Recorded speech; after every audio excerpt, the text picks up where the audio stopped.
Good afternoon, everybody. I was fortunate enough to be in Beverly Brooks' session, which is around recruitment, communication and social media.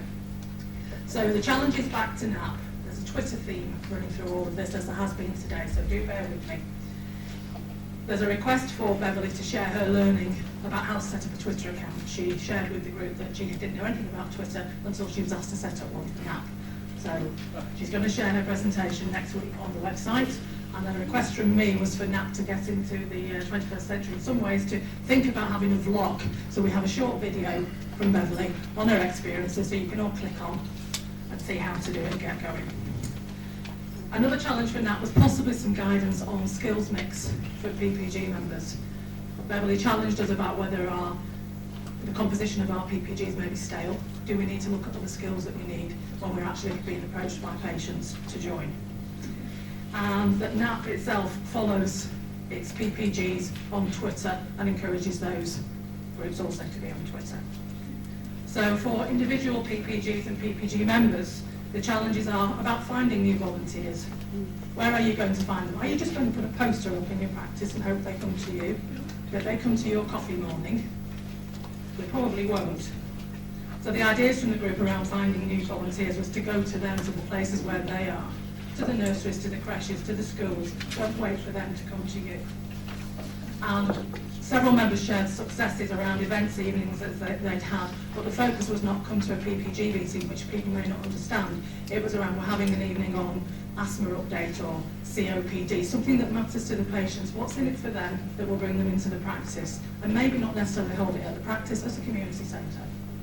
So the other challenge for groups and networks was around using Twitter within a network, so that you in your health economy locally are linking in with the counsellors, the other agencies that are available, and to dip your toe in the water and have a go. Thank you. Good. Thank you very much. Anybody from that group wishing to add anything? I'd like to.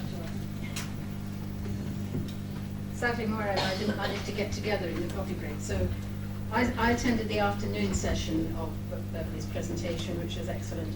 And just a couple of extra points that cropped up there, which was one, that NAP will publicise the whole Twitter thing to everybody through the e-bulletin, easy to do.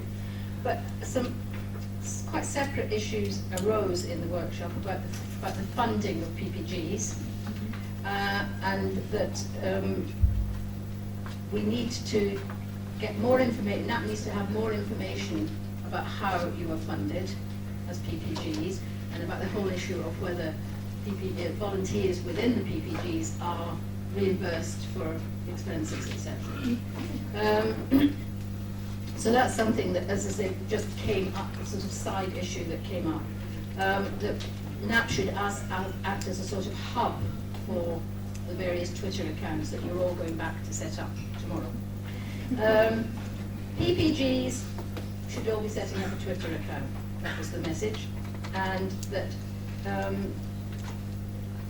PPG networks, it became very clear how variable that is across the country, how some of them are working at locality level, some of them at CCG level, and that, again, I think we need to gather some more information about it, but that all of you within your PPG networks should also be looking at social media and other ways of communicating with each other.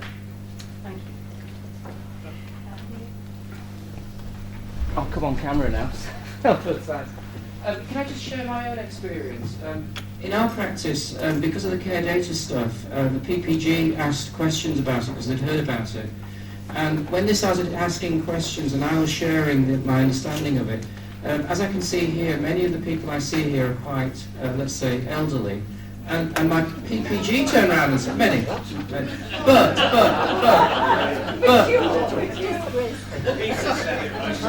before I upset everybody in the room, what did come back though was my PPG turned around and said, well, Dr. Hannon, what are we doing for the 20-something-year-olds who need to know about this? And it was those members who said, we're not on social media, but the practice needs to be on it because we need to engage where they are, coming to the point that someone was making that we've actually got to go out to where the people are rather than expecting them to come and see us. And I said, look, I know nothing about Facebook and whatnot. So, oh yes, but we do, and some of our children do.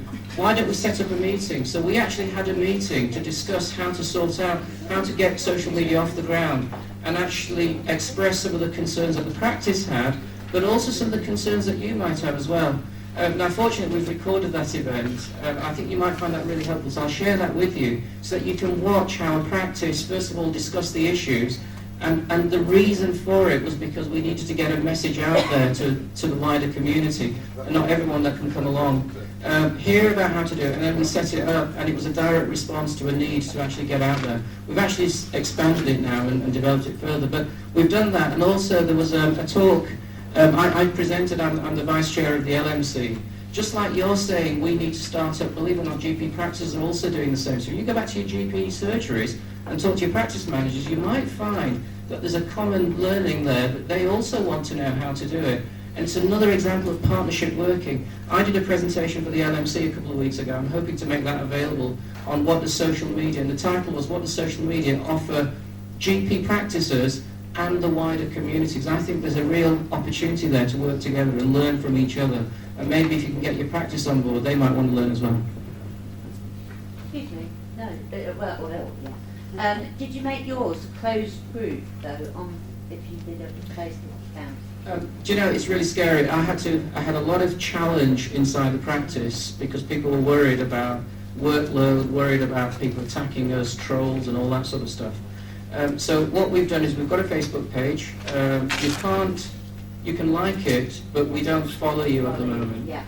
I don't know the ins and outs of everything on that, but that's what was agreed as the practice at the moment. And it's a journey. We're all on a journey.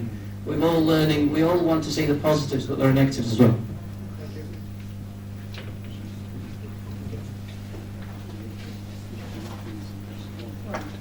Somebody in the consuming I just wanted to ask any views on his presentation said that people of our age, we like to see people face to face, but with Facebook and Twitter, I'm wondering whether there's mileage in having virtual meetings instead of actual people there.